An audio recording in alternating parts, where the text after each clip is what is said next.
بسم الله الرحمن الرحيم. الحمد لله وكفى وصلوات الله وسلامه على نبينا المصطفى وأشهد أن لا إله إلا الله وحده لا شريك له وأشهد أن محمدا عبده ورسوله صلوات الله والسلام عليه تسليما كثيرا. أما بعد، إن خير الكلام كلام الله وخير الهدى هدى رسول الله صلى الله عليه وسلم وشر الأمور محدثاتها وكل محدثة بدعة وكل بدعة ضلالة وكل ضلالة في النار. Inshallah, in these 45 minutes or so, I want to rehearse and go over and remind you of a very popular hadith that I think most of you would have probably heard of and you would have read it by now. But I know that there are also many people who have never heard the hadith, or they heard the hadith and they never had the benefits of the hadith extracted.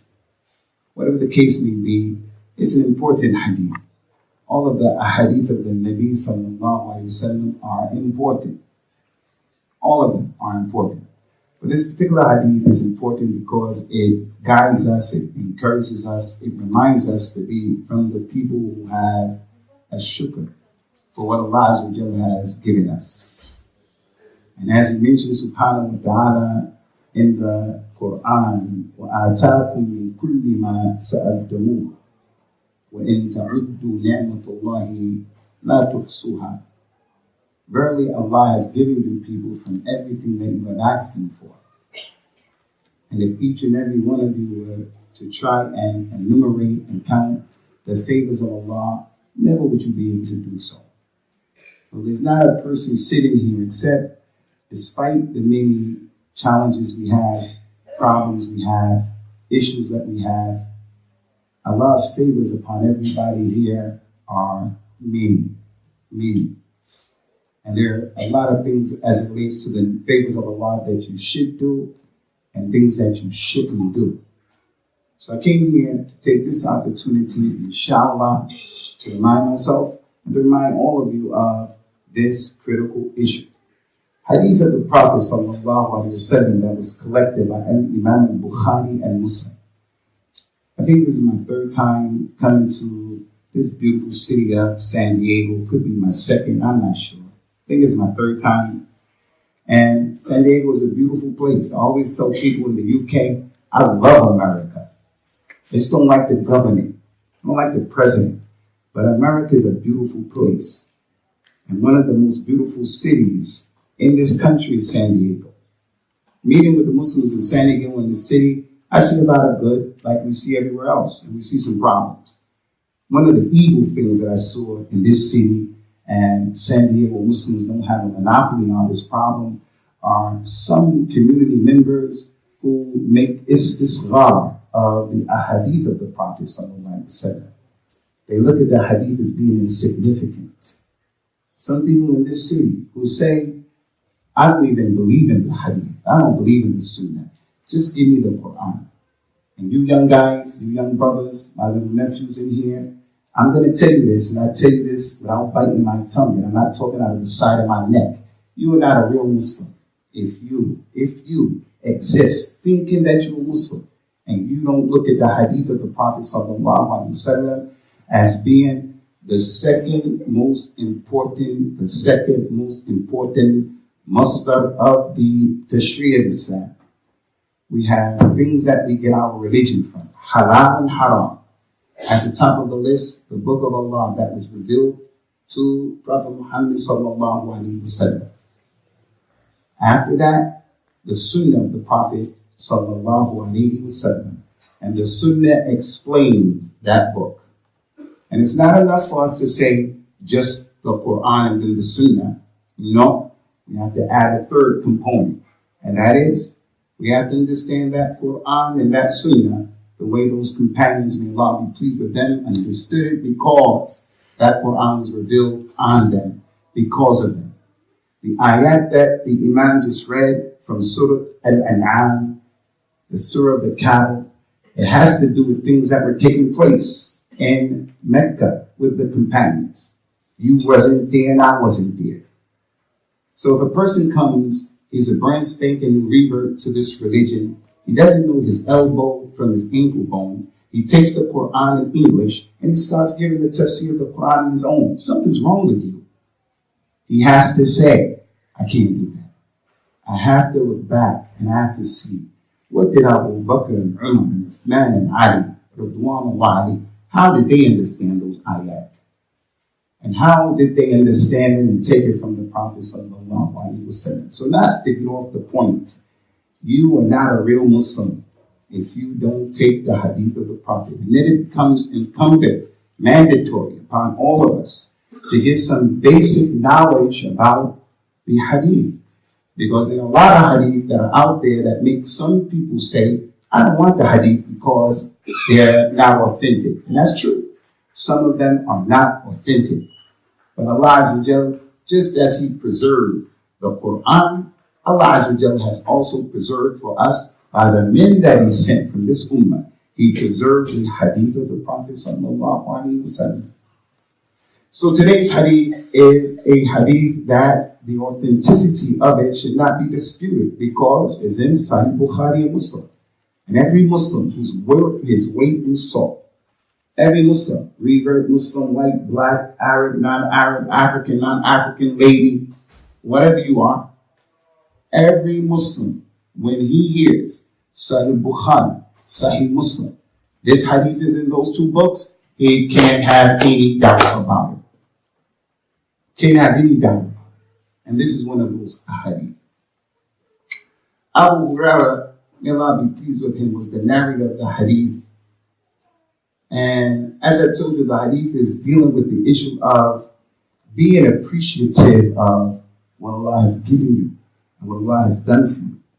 And most of you, I don't know your names, I don't know where you come from, I don't know your background or your history, but one thing I do know is that every single person sitting here, Allah has given you a lot. Although we want more and we need more, and we need it right now, and we're hoping that Allah will give it to us. There's an individual in the audience right now, his visa, his immigration papers are not right. He's trying to become an American citizen. He's trying to get a green card. And he's really nervous and uptight because it's important, the stability of his life and so forth. So he's making dua and he wants that right now. It ain't come yet. But he can't exist saying, Allah didn't give me my green card yet. He didn't give me the visa yet. He didn't give me the American passport yet. And that means Allah didn't give me anything. No. Somebody is sitting in this audience and he has some problems. He has issues. She has issues, serious issues, that they need the help of Allah right now. And although that is your case, Allah still gave everybody here a lot to be grateful for. And it could be worse. So that's what we want to discuss today, and that's what we want to remind you of today, because when we don't appreciate the favors of Allah, there's a problem and there's a price to pay. There's a problem and there's a price to pay. Allah Ta'ala mentioned in the Quran, أَلَمْ تَرَ إِلَى الَّذِينَ بَدُّلُوا نِعْمَةَ اللَّهِ كُفْرًا وَأَحَلُّوا قَوْمَهُمْ دَارَ الْبَوَارِ. Have you not seen those people in the past? Ad, Thamud, Fir'aun, all of those people in the past who Allah gave them ni'mah and they rejected it. They didn't take care of it. They didn't treat it right. So as a result of that, Allah destroyed where they lived because He gave them a ni'mah and they didn't appreciate it. And Allah has given us a lot of favors. So we have to give shukr. We have to give shukr. Be thankful for the favors of Allah and not be people who do kufr. We're ungrateful for the favors of Allah subhanahu wa ta'ala. And a lot could be said. I just want to take this hadith, inshallah, and deal with it. So as it relates to the issue, Ikhwani, being thankful for what Allah has given us is from the signs of the people who are righteous. The good people from the sons and daughters of Adam, they are the ones who are appreciative of what Allah has given them. At the top of the list, the prophets and the messengers. If you look in the Quran, salawatullahi wassalamu alayhi, from the aqidah of the Muslim is that, from what we believe, the prophets and the messengers are the best people. So throughout the Quran, you see them giving thanks to and for the favors of Allah.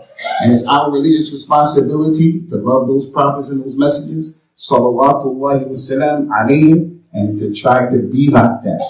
Why else would Allah give us these stories? Those stories are given to us so that you can compare your situation to their situation. You don't have to reinvent the wheel. They went through a lot. So if Allah loves a person like He loves the prophets and the messengers, salawatullahi wassalam alayhim ajma'een, Allah gives them trials and tribulations. And they showed us how to go through the trials and tribulations, all the while being people who have shukr. We take the Nabi of Islam, Sulaiman, salawatullahi wassalamu alayhi. And I think everybody heard of Sulaiman, all of our youngsters. If you as a Muslim in this masjid, this musalla right here, if you heard of Sulaiman, put your hand up. If you heard of everybody heard, the story of Sulaiman is a tremendous story. In the Bible, in the Injil that the people have right now, his story is terrible. It's a terrible, nasty story. Because they don't love him, they don't honor him, they don't respect the prophets and the messengers. They say anything about them. Things that some of us wouldn't do, they attributed that to the messenger Sulaiman in the Bible. But in the Quran, in the Sunnah, Sulaiman's story is tremendous. Allah gave him power and the ability over the jinn. Allah gave him the ability to understand the language of the animals, the insects. Allah gave him power and He gave him assistance with angels, all kind of issues that no one has today. Even Prophet Muhammad sallallahu alaihi wasallam did not want to compete with Sulaiman in what Allah had given Sulaiman sallallahu alaihi wasallam. Anyway, Sulaiman made a dua that I would encourage you to memorize, little small easy dua, really easy, to make shukr to Allah for what He did for you. He said in the Quran, Rabbi awzi'ni an ashkura ni'mataka allati an'amta alayya wa ala walidayya. Oh Allah, give me the ability to thank you for the ni'mah that you gave me. You guided me to Islam. You gave me children. You gave me good health. You gave me common sense. You gave me a mother and father who was still living. You gave me a house to live in. You gave me. You helped me to leave a war-torn country. War going on. And now I have stability. Not only that, my children are going to the university. I didn't have to pay for it. All kind of issues. And I'm going to exist and never say, oh, Allah, thank you for that. There are people who are like that. What they do is they focus on, I got this problem, I got that problem, I got this problem, I got that problem. And as it relates to the favors of Allah, they don't thank Him. So that ayah goes to show that the prophets and the messengers, they give shukr. So you compare what Allah has given to you to what Sulaiman has, and yours is insignificant. Allah gave Sulaiman a lot. I think everybody here, he has people who may not like him. Sulaiman was in a position, if he didn't like you when you were his enemy, Sulaiman could crush you. Now, if some of us had that ni'mah, we'll unleash our army on people every day, all day. Sulaiman wasn't like that. The point is, what Allah gave him was tremendous. And he still had the humility, and he still had the wherewithal and the common sense. You have to make shukr of the ni'mah of Allah. Now listen to this, guys. The ayat said, وَإِن تَعُدُّوا نِعْمَةَ اللَّهِ لَا تُحْصُوهَا. If you were to try to count and number the favors that Allah gave to you and you, and you and you and you and you and you couldn't count them. You'll spend the rest of your life counting them, mentioning them, and you'll die before you'll be able to mention all of them. But there is one ni'mah that is the greatest ni'mah. In this masjid, someone has more money than everybody else. In this masjid, someone has a nicer house than everybody else. In this masjid, someone has more sons than everybody else. someone that has more sons and daughters than everybody else, and on and on and on. And all of those are favors. But the most important ni'mah, the number one, at the top of the list, you young people, if someone were to come to you and say, what is the greatest ni'mah that Allah has given you? The number one, nothing is above it, number one.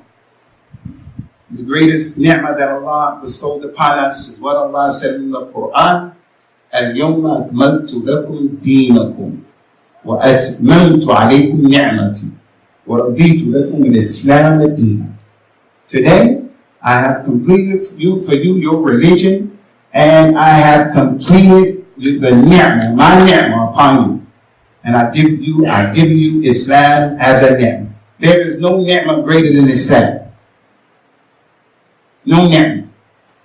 Because the richest person in the world, if he dies without Islam, the ni'mah of having all that money, the word how much is not in his vocabulary. I came from the Maldives. Maldives is in the Indian Ocean. It is like paradise on earth. A person who has a lot of money, some of these people with a lot of money, they go to that area in the Maldives and they buy islands. Not a house. They buy a whole island. And it's just for them and their family. And they bring things to the island and they build what they want to build on the island in terms of their homes. That person in this dunya, he has that beautiful water around him. I don't know if you guys know this, but there's so many fish in the ocean in the Maldives that the sharks are eating the fish, that if a shark came up to you, he's not going to bite you. When they told me that, I didn't believe it.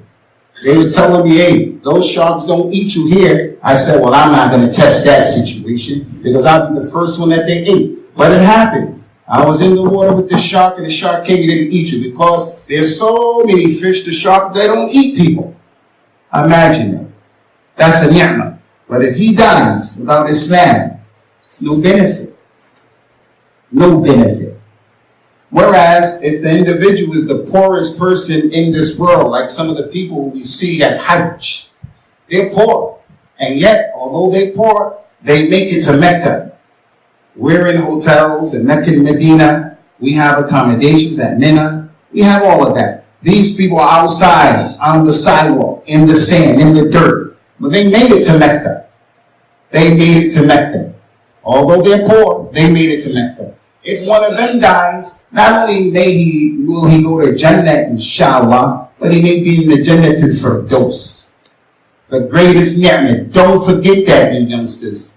And that's why when it comes to a ni'mah, one thing you cannot do is be a person who doesn't appreciate the ni'mah that Allah gave you. There's an apple on the ground that hasn't been eaten, an apple, just an apple. It is not okay for the Muslim to come and kick the apple because that is disrespecting the ni'mah of Allah. If you're not going to eat it, I'm not telling you got to pick it up and eat it, but don't kick it. Pick it up and put it somewhere. Wasting food.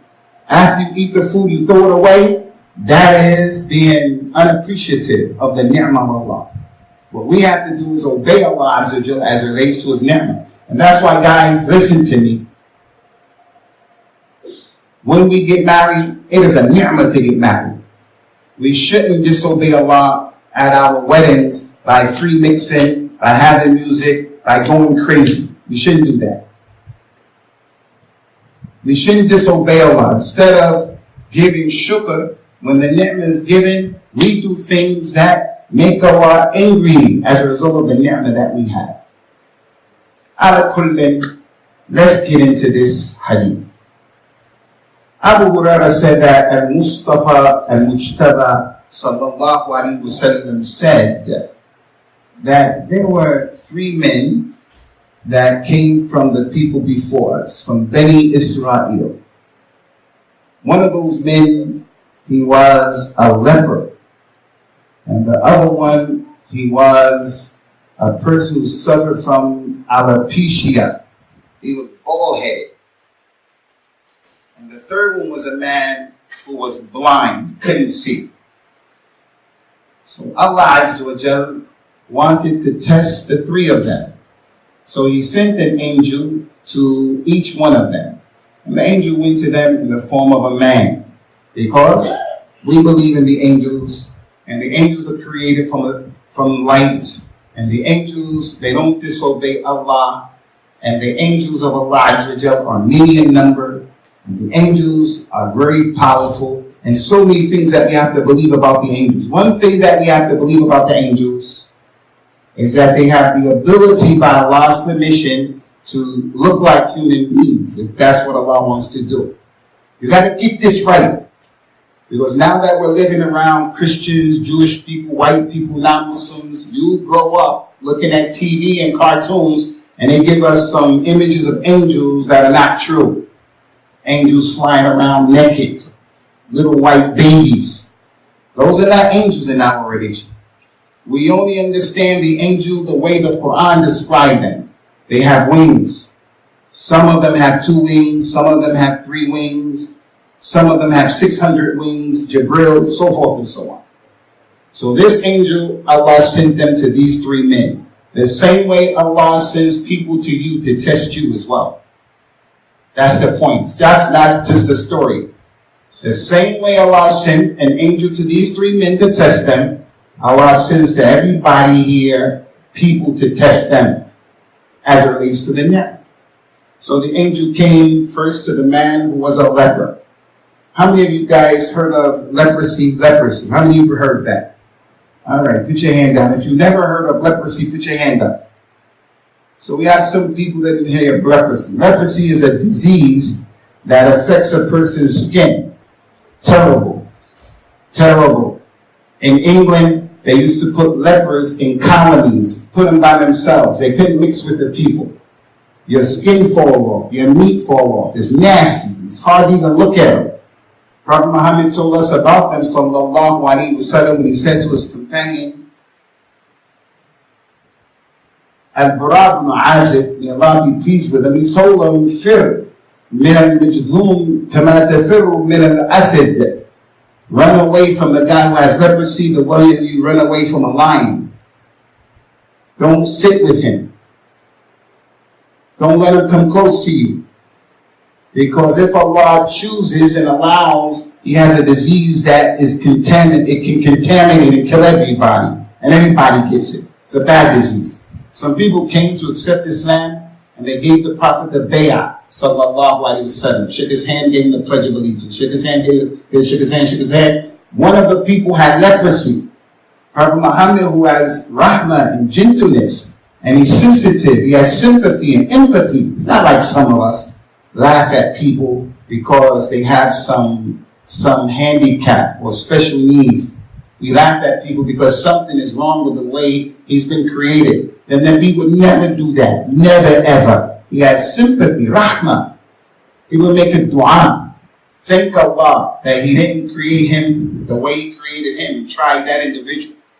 When he heard that that man had leprosy and the man wanted to come to give the bay'ah, the Prophet told that man, sallallahu alaihi wasallam, ala makanika, laqad bay'anaka. Stay here, stay here. We gave you the bay'ah from far away. Teaching us. We have to take precautions. The angel came to that man who had this disease, and he came as a man. The angel said, what would you like? What do you desire in life? What you want? That man said, I would like a good complexion and good skin, because the people are treating me bad the way I'm looking. They don't want to sit with him. They're ridiculing him. They're laughing at him. They're ostracizing him, isolating him, putting him on the margins of society. He can't hang out like that. He can't go and get coffee. He can't do anything. Nobody's going to invite him. He said, I want good skin, nice complexion, because the people are giving me a hard time. The angel touched him, and by Allah's permission, he was given good skin and a nice complexion. Which brings us to a fact that I want to share with you, and this is important. Allah Ta'ala said in the Quran, وَمَا بِكُم مِّن نِعْمَةٍ فَمِنَ اللَّهِ. There is no ni'mah that you people have except that it came from Allah. Every ni'mah that you had, it came from Allah. And if it wasn't for Allah, you wouldn't have had that ni'mah.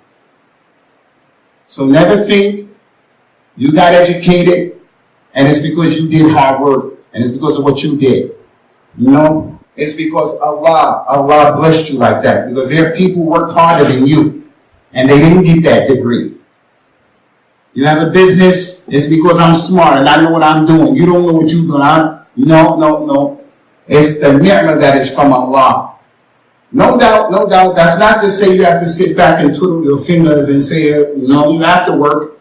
But it only happened because Allah made it happen.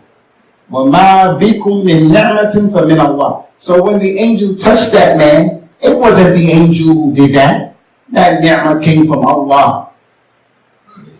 After that, the angel asked the man, what kind of money you want? Because he was poor, broke, like some of us. What kind of money? He said, I like camels. I want a camel. So the angel gave him a camel that was pregnant, a sheep camel. And then he made dua that Allah blesses him in what he has. He went to the second person, who was a man who had alopecia. Alopecia. You see my head right now? I have a bald head. That's not alopecia. Alhamdulillah. That's me taking a razor and doing my head like that. Alopecia is not like this. Alopecia is like the people who had chemotherapy. They had cancer. May Allah save us from that dreaded disease. Tough. When they get chemo, their hair fall out. A lady, she's bald-headed, no eyebrows. Terrible. Fitna. There was a lady from the companions, Ridwanullahi alayha. She was going to get married, and she don't have any hair. Alopecia. The mother put a wig on her hair the night of her marriage, and she was going to give her to the husband. And they never told the husband she has alopecia. They said, before we give her to her husband, we better ask. Ya Rasulullah, our daughter, she has this thing, no hair. Can we give her a wig? He said, no.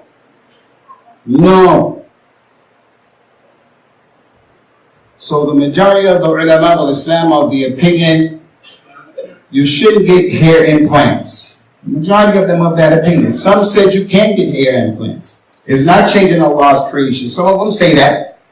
But I know men like myself, I'm got this receding hairline. Like if my hair grow, I look like Bozo. My hair will grow here, but right here it'll be bald. I don't care.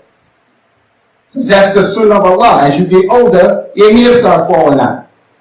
A person who doesn't have Islam, what he'll do is, some of these people, what they do is, they start going bald, they take that one piece of hair and try to stretch it and wrap it all around. The Muslim says, hey, it's the sunnah of Allah, I'm just going to leave it like that. I don't feel like I'm deficient, because if I grew my hair, I'd be bozo.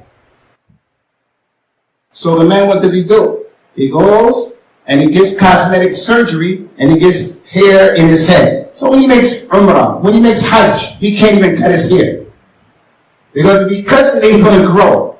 Now, I'm not saying to you what to do, what not to do, but I'm of the opinion you shouldn't get any fake hair. Prophet Muhammad didn't let that lady put fake hair in her head. Sallallahu alayhi wa sallam. The shahid min al-kalam, the point.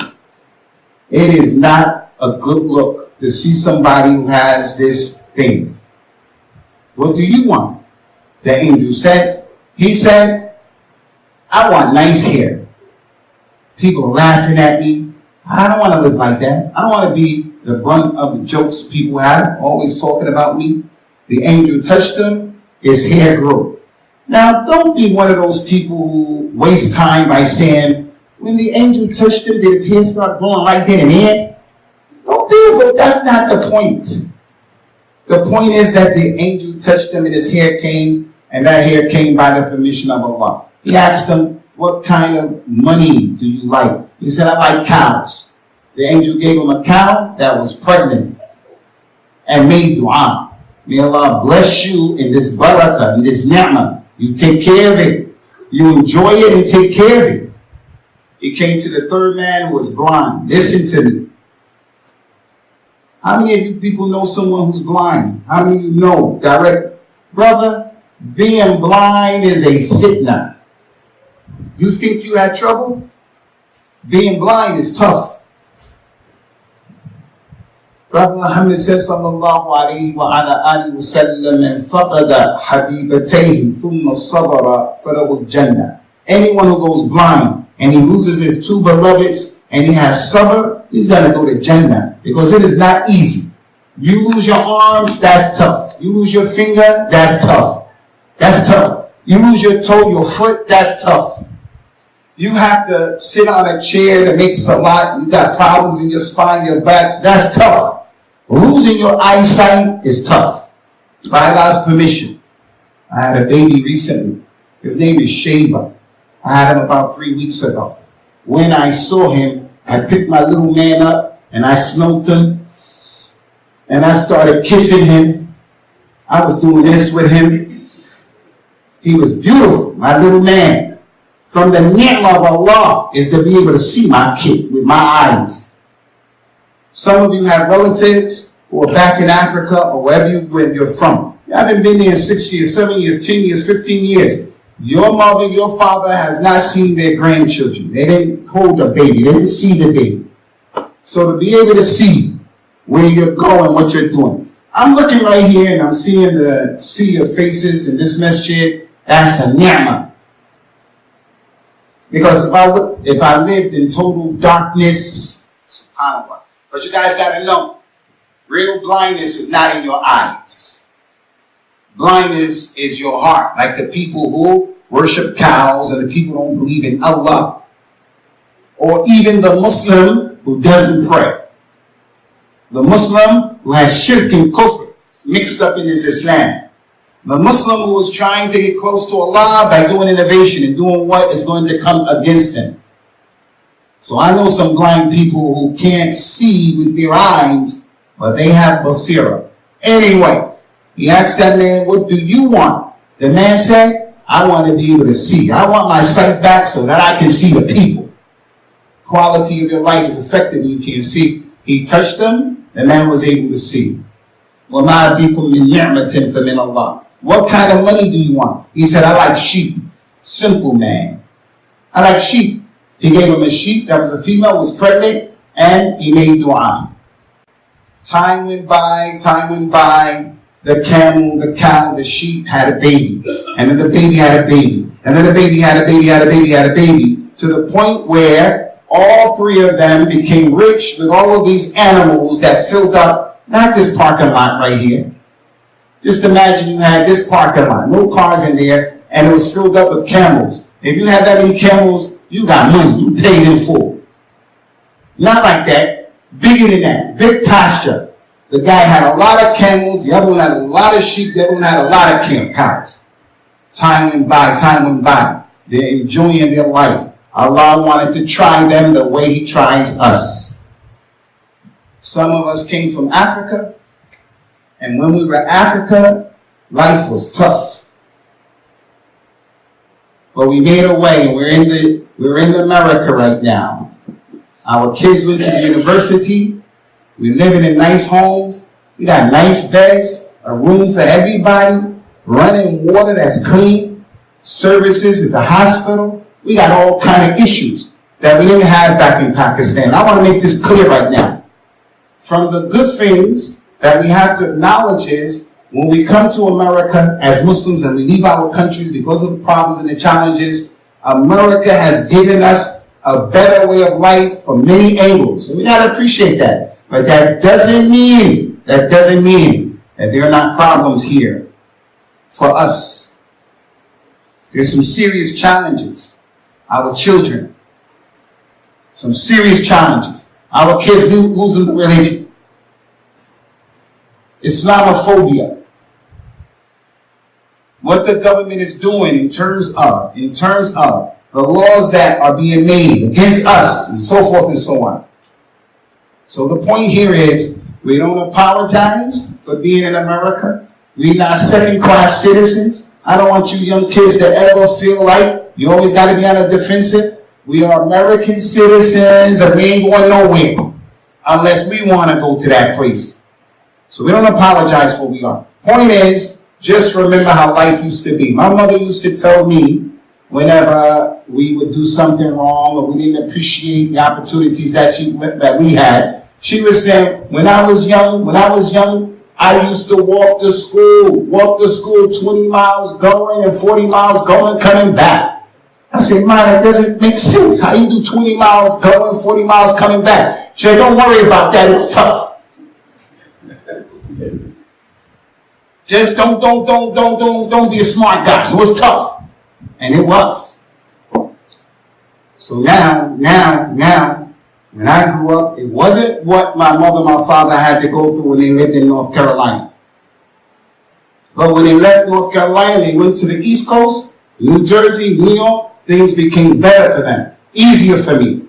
Some of you guys came from India, Bangladesh, Afghanistan, Pakistan, Somalia, other places. Problems. Maybe if you were still in Somalia, you would be a little kid right now, walking behind camels right now, some of us. But no, you're not walking behind camels. You're here and you have a degree, or you're going for a degree. So the point here is, your life back then when you didn't have a job, here in America, when you were not married here in America, Allah is going to send you tests, trials. He's going to test you to see if you appreciate where you were at and where you are right now. So the angel came to the first man after some time, and now he's rich and he has good health. The angel said to him, as the Prophet says, sallallahu alaihi wasallam, رجل مسكين تقطعت بي الحبال في السفر ولا بلاغ لي اليوم إلا بالله ثم بك أسألك بالذي أعطاك اللون الحسن والجلد الحسن والمال بعيرا. Listen to what he said.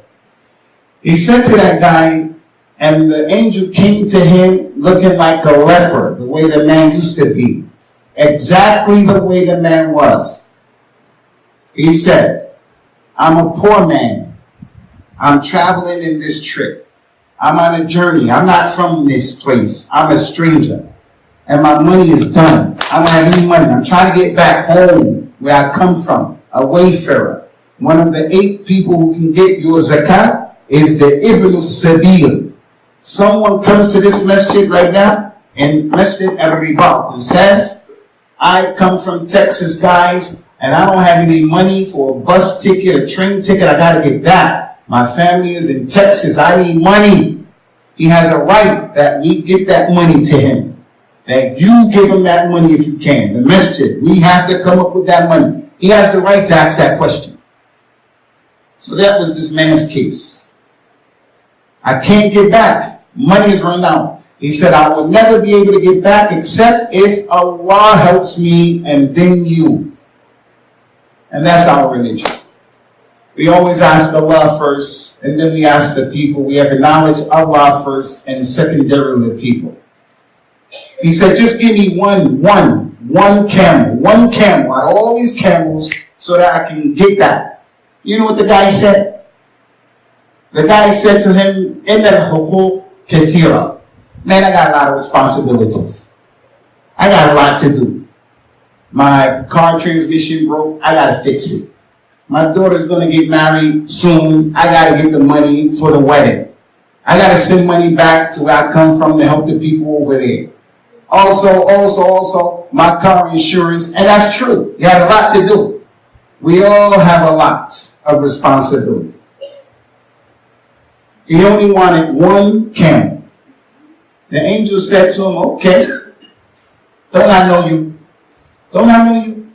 Didn't you used to be a leper and you were poor and Allah cured you and He gave you nice skin, nice complexion? You know what the man said? He said, you don't know me. He lied. He said, you don't know me, man. What you talking about? You don't know me. He said, no, I wasn't poor. This money that I have right now, it came from my father, who got it from his father, who got it from his father. And Ikhwani, that is the nature of ad-dhunub and al-ma'asi. Whenever you make one sin, there's another sin that's going to come after that, and then another sin that comes after that. It's the nature of it. You are not going to just do one sin and it stops right there. Something is going to come after that. Because the sins are always holding on to the heel of another sin. So the man was bakhil, stingy. He was stingy, he didn't want to give. And then that stinginess caused him to lie, and so forth and so on. The angel said, okay, if you're lying, I make dua that Allah turn you back to how you used to be. He went to the next one, same issue. He went to him as a man with that alopecia, the bald head. I'm a wayfarer, I'm poor, I need some money, I just need one cow, gotta get back to my family, can you help me out? He said, no, I got a lot of responsibilities, I can't give you anything. Don't I know you? No, you don't know me. Wasn't you poor? No, I wasn't poor. I got this from my father, got it from his father. He said, if you're lying, may Allah make you back how you were. He went to the third person, listened to the blind man. He came and said the same thing. I'm traveling, I don't have any money, I'm trying to get back. I just want one sheep. I don't want all of your sheep. And that's what Islam is telling us. Islam is telling us to give 2.5% of our money. If you have enough money to give zakat, Allah didn't tell you to give half of your money. He didn't tell you to get 10, 15, 20, 30% of your money, just 2.5% of your money. Plus this masjid, for an example, whatever masjid you go to, on Friday, when we come for Jummah and it's time to leave, the masjid is not asking you to give your whole paycheck. Masjid is not asking you to give half of your paycheck. The masjid is not asking you to give everything that is said. Give us something to help the ongoing efforts that we have to upkeep the masjid. A lot of times you have two types of people when it comes to giving sadaqah to the masjid. First person is the one who doesn't give at all. He comes, he prays, and he leaves. He has 2 or 3 mobile phones. He has in his TV all kind of stuff. A lot of extra money. He eats at restaurants, this, that. And I'm not saying that's haram. But where's the haqq of the masjid, the haqq of Islam? The second person is the one who gives to the masjid on Friday, but he gives the change. He gives the change. No, you got to try to give $20, $30, $50. You got to try to give a little bit more. He came to the man who was blind, or he was blind. He told him, I need the money. You know what the man said? He said, you know what? I used to be blind and I used to be poor. That is a fact. And Allah gave me my eyesight back, and Allah gave me this wealth, these sheep. He said, so therefore, you go to where my sheep are and you take as many as you want. You want half? Take half. You want most of them? Leave me 3. I appreciate how I am now. Plus Allah gave me all of that. I didn't work for it. So go and take whatever you want. That's shukr.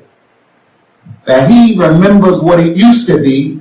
So today, when he's tried, he's not cheated. He's not cheap. He's not going to be stingy. He's not going to lie. He's going to have sympathy. He's going to have empathy. He wants to help. The angel said to him, nah. Allah just wanted to test you. The same way he tested your 2 companions, those other 2 men. They failed the test and you passed the test. And then those 2 went back to how they were, poor. He became a leper, poor, and he became alopecia. And that one Allah blessed them. The angel made dua, may Allah continue to bless you in your wealth. That's the hadith. That's the hadith. A lot can be said, as I said, some things during the course of the hadith, but there's something I want to mention that's really important about the hadith. There's something that the Prophet told us, sallallahu alaihi wasallam, about camels, and people will have camels. And we can learn a lesson from this, those of us who have nice cars, luxury cars. You know, because some of us, our cars are just regular. We got, what we call lemons or jalapenos. If it's raining, you think twice about driving a car because the wheels are bald and all that. Car be breaking down all that. I ain't talking about that. I'm talking about the guy that has a car that when we see it, we say, wow. Or he himself, when he pulls up at the red light and someone is next to him, he looks over at him like what's up? Because he thinks his car is making him. And there's a problem. Car doesn't make you laughy. And don't think there's a problem with having a nice car. The Prophet says, sallallahu alaihi wasallam, inna Allah yuhibbu an yara أَثَرَ نِعْمَتِهِ عَلَى عَبْدِهِ. Allah loves to see the ni'mah on His slave. Allah loves that. So if you have the money to get a nice house and nice furniture, no problem. You have the money to live in a nice neighborhood, no problem. It's not haram. You could do that. The Prophet used to tell us, wear nice clothes on Friday, wear nice clothes on the Eid day, no problem. He told his companion, sallallahu alaihi wasallam, if a person has kibr in his heart, he won't go to Jannah. Just a little bit of arrogance. One man said, but Rasulullah, I like to have nice shoes. I want shoes, really nice shoes. Like nobody else got the kicks that I got. And I like a nice thobe. He wants a thobe and it has his initials sewn right here. Nice thobe. He wants to wear a suit. Nobody, Gucci, all that. He wants that. So the man said, Ya Rasulullah, I like nice clothes, nice kicks. I like a thobe. He told that man, sallallahu alayhi wa sallam, Inna Allah jameel wa yuhibbul jamal. Allah is beautiful and Allah loves beauty. So it's no problem with having nice things. But you have to look at, how did you get it? Did you get it on finance? Did you steal it? You have to look at, once you get it, do you think you're better than other people because you live in that house or you drive that car? That's when the challenge comes in. Anyway, he says, sallallahu alayhi wa sallam, al-fakhru wal-khuyala fi ahl al-ibl wal-khayl wal-sakinatu fi ahl al-ghanam. He said arrogance. People arrogant. Arrogance, you'll find it in people who own camels and horses, like the Arabian stallion. Have any of you guys seen an Arabian stallion before? Oh, it's beautiful. I wish I could afford one and I can take care of it. I'll get one or two myself. They are beautiful. I mean, they are beautiful, beautiful. So the people who have those horses and camels, they tend to think they're better than other people. He said, and humility is with the people who have sheep. So the blind man, he wanted a sheep. He had the sheep. When the angel came to him, the blind man said, you can have some of it, you can have it. But the guy who had the camel, and the reason why I'm mentioning this is to remind you again, to remind you, listen, if you have something nice, a nice phone, the latest phone, if you have a nice car, if you have a nice house, if you have a nice TV, if you have a nice whatever that most people don't have, don't think that these possessions make you better than people. Don't be like that. Don't be like that. This is one of the problems with us in this society. The leper and all these people, the one who has alopecia, for you Africans, and I'm an African American, do you know that bleaching your skin is hundreds of millions of dollars are spent in Africa, where African people are bleaching their skins because they want to become whiter? Hundreds of millions of dollars. It's a big industry that someone will buy a product and put it on his or her skin, mostly women, so that they can look whiter like white people. Being white is beautiful to some people, but white people are not better than us. And we got to kill this inferiority complex that we have about white and our color. You're not better than white people are not better than you. And the religion of Islam helps us to deal with this. As an African American, I'm very sensitive about this issue because we've been in this country for a long time and we still find ourselves being shot down in the street like dogs. And then America is going to come and talk about democracy and human rights and all that stuff. There are a lot of good things in America that we don't find in a Muslim country. But don't come across as if you guys are on the soapbox preaching to the world. You're the standard for equality and justice. But I'm saying to you Muslims, don't look at yourself as being lesser than anybody because he comes from that tribe or his color is lighter than yours. Don't be like that. Something's wrong with you. As it relates to this issue, Ikhwani Fillah, and it's 9 o'clock. As it relates to this issue, I just wanted to come to you. I wanted to remind all of you, we have a lot of things to be grateful to Allah Azza wa Jalla. As it relates to the ni'mah that Allah bestowed upon you, He told us, sallallahu alayhi wa ala alihi wa sallam, انظروا إلى من هو دونكم ولا تنظروا إلى من هو فوقكم فإنه أجدر ألا تزدجروا نعم الله عليكم. He said, look at the people who are lesser than you, people who have less money than you, who have less things, benefits than you. Don't look at the people who have more than you. Because when you look at the people who have more than you, you won't appreciate what you have.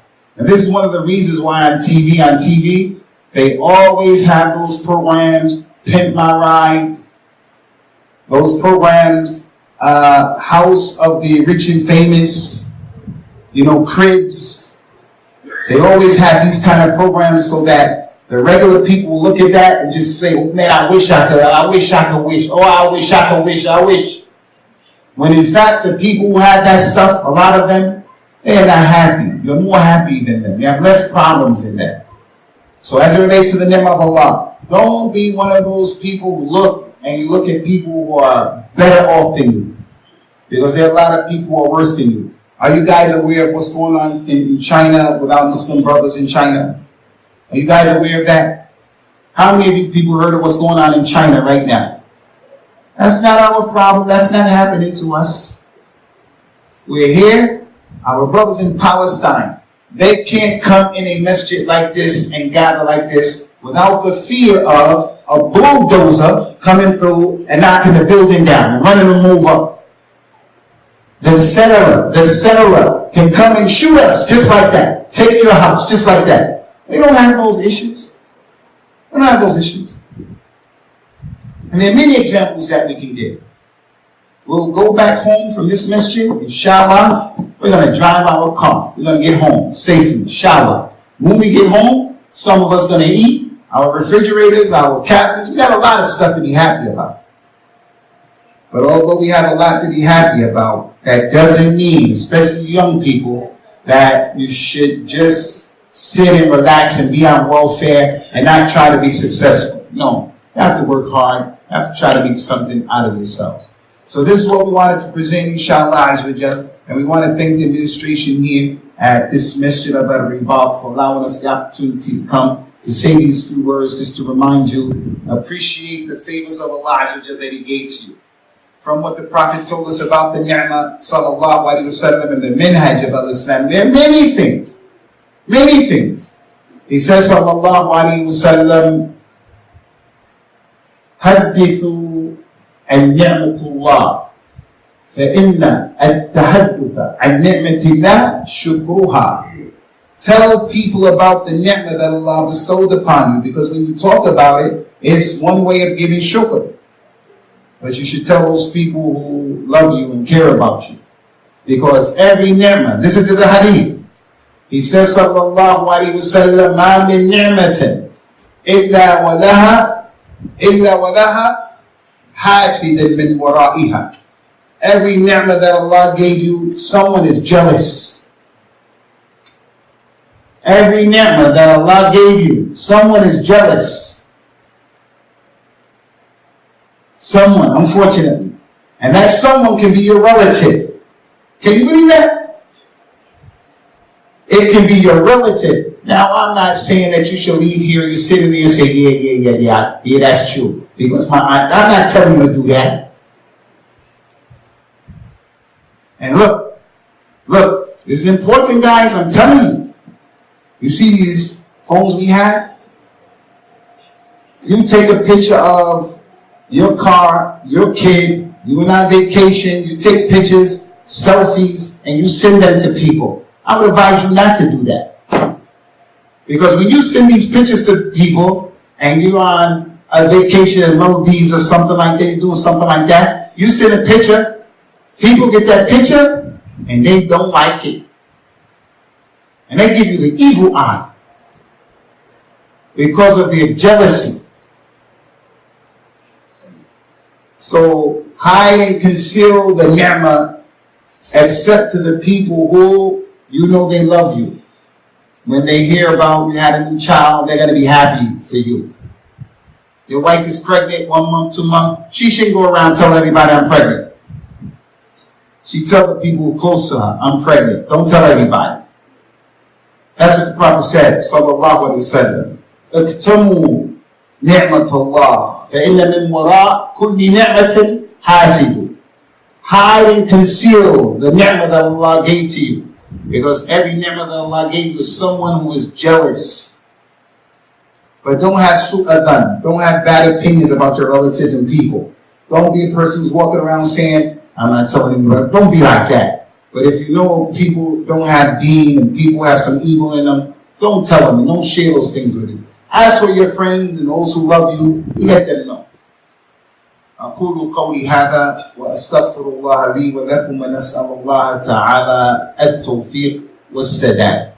I want to thank the brothers from the organization. What's your organization called again? Huh? Blessed Family Issue. What? OMF. I want to thank the brothers from OMF for organizing this trip, giving me an opportunity to come here to give da'wah ila Allah Azza wa Jalla. We ask Allah Ta'ala that our da'wah was effective and some people were inspired and informed. And I hope and pray, because I don't know what's going to happen if I ever come to San Diego again or if I ever see you somewhere in the world. But I just want you guys to remember. The only Islam Allah is going to accept from us, Yawm al-Qiyamah, is that Islam that those companions were upon, guys. If your Islam is not similar to the Islam of those companions, it's going to be thrown back at you.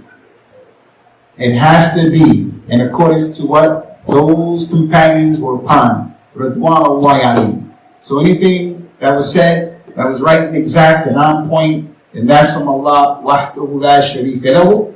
And anything that was inappropriate, wasn't right, it was incorrect, and that's from me and ash-shaytan. Wastaghfirullah, wastaghfirullah, wastaghfirullah. Allah and His Messenger are free from that.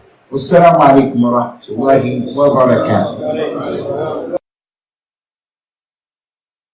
ومن أحسن قولا ممن دعا إلى الله وعمل صالحا